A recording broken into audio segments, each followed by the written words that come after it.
Estamos aqui para mais um The Hub Talks especial de Fenaló, agora acompanhados de Rodrigo Hermida, representante Thomson Reuters, vice-presidente aqui de Legal da América Latina, e mais uma vez com o nosso já de casa querido Rui Caminha, o representante do Vita, aqui tanto no The Hub quanto no Fenaló. Meus queridos, é um prazer estar aqui com vocês hoje, e o tema do nosso debate vai ser o futuro do trabalho. Então, queria começar conversando com você, Hermida. Você está em uma posição muito relevante dentro de uma empresa que tem muitos funcionários e que trabalha com tecnologia além de curadoria de conteúdos excelentes. Como que você vê os impactos que a gente tem vivido, né, de expansão tecnológica no futuro do trabalho? Primero que nada, Isabela, muito obrigado a você e Rui por invitarme aqui hoje a The Hub e a conversar com vocês. Súper empolgado de poder compartilhar com vocês lo que nós estamos viendo tanto no mundo, na região e localmente, ¿no? Nós comenzamos a hacer algunas pesquisas a nivel global de Future of Professionals, un poco tratando de comprender hacia dónde iba el futuro de trabajo. La primera fue feita el año 2023, esa estaba comenzando y ahí fue plena explosión de las inteligencias artificiales, generativas y demás. Entonces comenzamos un poco liando a ver qué significaba esto para los diversos profesionales, ¿no? En el año 2023 tuvimos más de 1.200 profesionales respondiendo a la pesquisa y ellos falaban que lo que ellos veían y aproximaban que iba a suceder con la su carrera era que la inteligencia artificial generativa iba a tener un impacto alto o incluso transformacional en su futuro en un 67% de los respondentes. Eso fue 2023. Aconteció un año, hicimos la misma pesquisa en 2024, un poco para profundar un poco más qué había pasado após de un año de a gente jogar un poquinho y trabajar y probar y perder un poco el miedo, ¿no? La inteligencia artificial y aplicar su día a día y tratar de comprender, había mucho temor de pérdida de trabajo, puestos de trabajo, allá va a reemplazar y a cosa va a trocar y creo que a gente fue perdiendo un poco miedo. ¿Y qué vimos en 2024? 10 puntos acima. 77% de los profesionales falaban que va a tener un impacto alto o transformacional. Más ainda, si vamos a LEM y olvidamos específicamente para Latinoamérica, lo que aquí estamos viendo en particular es un 87%. ¿Eso qué significa? Que los profesionales de América Latina tienen incluso una emoción y un sentimiento mucho más positivo sobre lo respecto a que inteligencia artificial puede hacer por ellos, que incluso un número súper alto como es lo global, más aquí en América Latina es como que el excitement y las ganas de incorporar inteligencia artificial a su día a día incluso es mucho más alto. Essas pesquisas, elas estão disponíveis para o público? A gente pode deixar elas linkadas aqui no nosso episódio? Absolutamente. Tenemos esas pesquisas en inglés, en portugués, en español, para ir para toda la audiencia, para que pueda ver y que pueda incluso aprofundar qué significa esto, ¿no? Porque creo que tal vez lo más interesante es tratar de comprender, ok, ¿y qué significa un impacto alto o transformacional na minha vida, na minha carreira, não? Que acredito é um ponto mais relevante de todos. Perfeito, então a gente deixa aqui na descrição do episódio o link para o pessoal dar uma olhada nas pesquisas de 2023 e 2024 da Thomson. E Rui, você também está nesse ramo já há bastante tempo, já trabalha com empresas da tecnologia. Como que você percebe o futuro do trabalho? Você acha que vai ter esse impacto? Esse impacto, na sua opinião, talvez positivo ou negativo? Eu vejo um impacto positivo, porque todo momento que a humanidade, né, desenvolve uma tecnologia, né, de avanço, como a IA generativa, naturalmente, algumas funções, né, elas perdem o sentido, deixam de existir, mas normalmente são funções que faziam sentido deixar de existir, né, também tem isso, e é uma evolução. Né? Então, o operador de telégrafo, quando entra o telefone, ele não opera mais o telégrafo, ele vai para o telefone. Aí, quando a telefonista deixa de existir, ela vai operar o computador e depois ela vai operar outras funções. Então, isso é comum, né? Óbvio que algumas funções que são mais artesanais continuam existindo pelo fato da artesania. E vai ter o seu valor para isso também. Então, se você quer pagar por um relógio feito com um relojoeiro suíço à mão, você vai pagar por esse custo. Esse mercado ele vai continuar existindo para esse tipo de função. Então, normalmente, o que a gente vê é um certo receio no primeiro momento, mas depois é uma grande adaptação e um grande aproveitamento disso, né? Então, a partir do momento da IA generativa, se criaram 5.000 empresas. Logo depois, quebraram 3.000 empresas. Tudo bem, isso vai acontecer também. E ficam 2.000, e ficam 1.000. E essa é a dinâmica de mercado, e a dinâmica dialética da história, né? A história dialética desse processo. O único ponto é que, assim, quando você olha os gráficos de crescimento do conhecimento humano, a gente fez muito isso no Maestria ali no Juristec com o Vita, né, na nossa jornada de IA, é que esse crescimento do conhecimento humano ele é exponencial, né, principalmente pós-Revolução Industrial, aí ele exponencializa depois de novo no século XX, aí de novo com a internet e de novo com a IA. Então fica um pouco, não é medo, mas é o que a gente, vou dar isso em números. Até a Revolução Industrial, a gente dobrava o crescimento do conhecimento humano a cada 300 anos. Após a Revolução Industrial, isso caiu para 100 anos. No século XX, caiu para 40 anos. Após a internet, caiu para 15 anos. Agora está a cada 18 meses. Então, o que não fica muito claro é como nós vamos lidar com todo esse volume, né? Mas é isso. Isso eu não tenho uma resposta clara ainda, porque agora a humanidade vai dobrar de conhecimento vai ser contado em meses. Antes era séculos. Então isso não está muito claro ainda, mas vamos ver. Mas o cenário eu acho que é positivo. Y si me permite complementar ahí, totalmente de acuerdo con lo que você falaba, mas incluso un punto más, ¿no? De esto que estábamos diciendo, cómo va la gente, las personas, los profesionales reagir a esto, ¿no? Porque en principio la inteligencia artificial generativa ven acompañar a vos, ¿no? No es da Thomson Reuters, falamos que nuestro objetivo es que todo profesional tenía un asistente de inteligencia artificial generativa personalizado, trabajando con él en el día a día. Me preguntas para qué, un poco ahí lo que falaba Rui recién es, ten tareas tal vez mundanas, repetitivas, de bajo valor agregado, que de alguna manera van a ser realizadas por la inteligencia artificial generativa, liberando tal vez lo más valioso que no estemos, que es tiempo.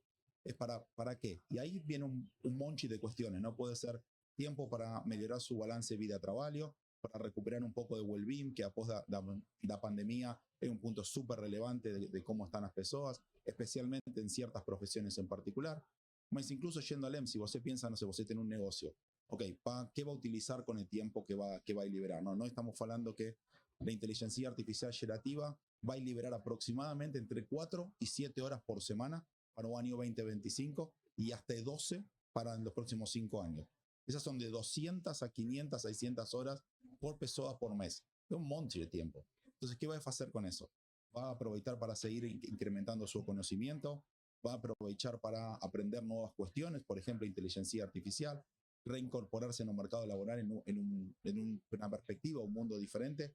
Incluso si usted piensa si es un dueño de un negocio o demás, va a crecer en nuevos mercados, va a salir a buscar nuevos clientes, va a vender estrategias de experiencia de cliente personalizadas, tiene un montón de cuestiones que ahora ven a la mesa para hablar y que acredito que es lo verdaderamente importante, porque si nos ficamos con que la inteligencia artificial ven solo para hacer un cost cutting, una reducción de costos, creo que es la primera folia de cebolla, ¿no? Si puedo hablar de más forma, y verdaderamente no está ahí Ogano. Ogano está en pensar en inteligencia artificial como un potenciador de crecimiento exponencial del negocio, ¿no? Que acredito que ahí es donde verdaderamente va a hacer la mayor diferencia.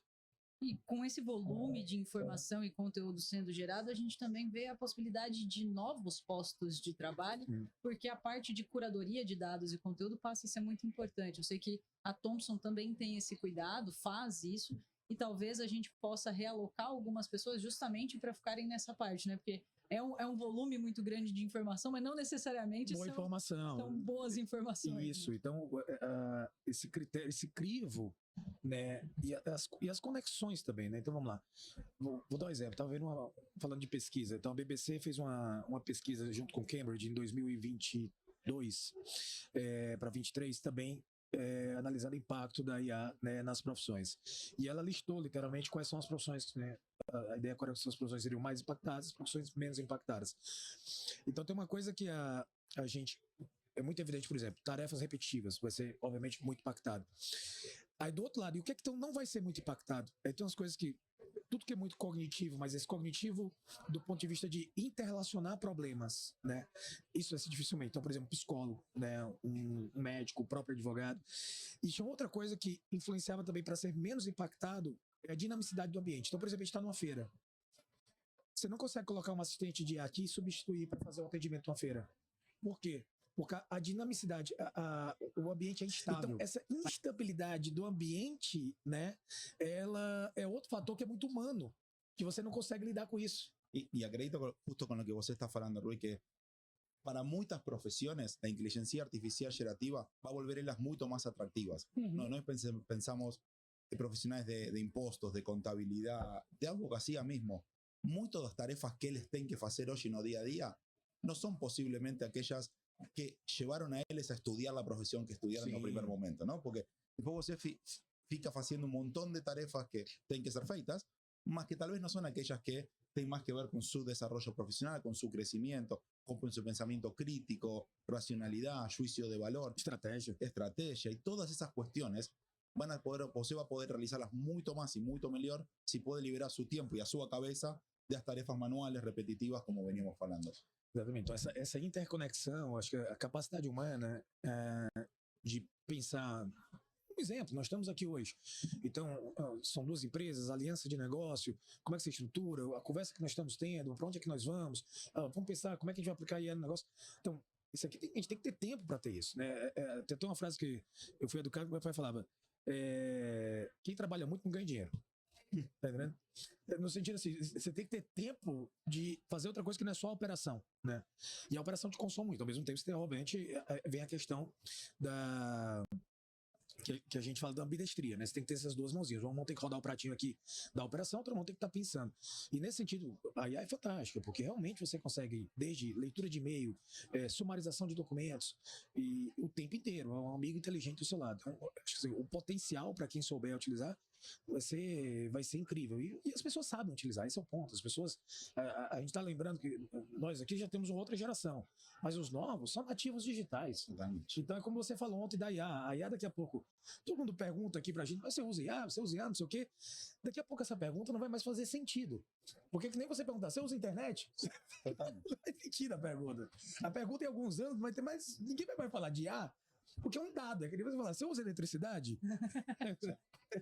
Y a mí me gustaría pegar una cosa que usted falou antes, Isabela, de generación de nuevos puestos de trabajo, ¿no?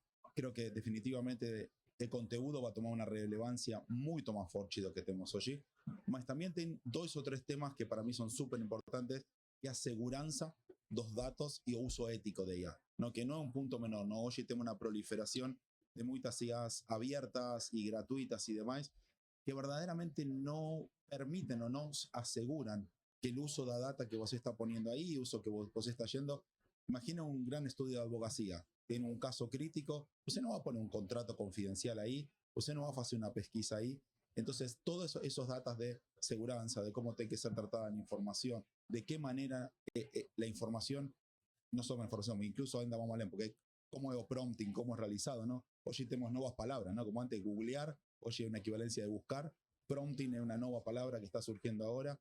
Acredito que también vamos a tener muchas nuevas profesiones que tienen que ver con eso, ¿no? Y eso también son nuevas fuentes de trabajo que van a ser creadas y que van a seguir creciendo en el futuro.